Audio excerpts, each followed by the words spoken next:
অসুখটা কি শুধু সীমিত পর্যায়ে আছে নাকি এটা বিভিন্ন জায়গাতে চলে গেছে।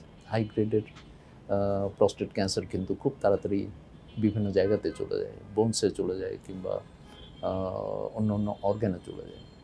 তো সেটা আমরা কতগুলো পরীক্ষার মাধ্যমে আমরা বুঝতে পারি।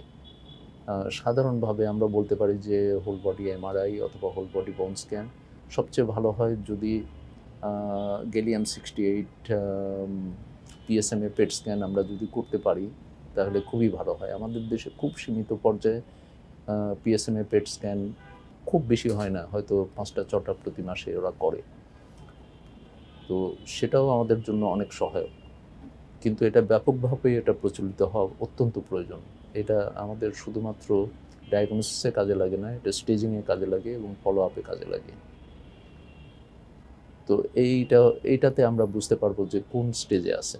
এখন আবার ফিরে আসি, যদি প্রাথমিক অবস্থায় থাকে তাহলে আমরা 3টা লাইন ব্যবহার করি। একটা প্রোটোকল আমরা বলেছি যে active surveillance, low grade prostate ক্যান্সারের জন্য অ্যাক্টিভ সার্ভিলেন্স।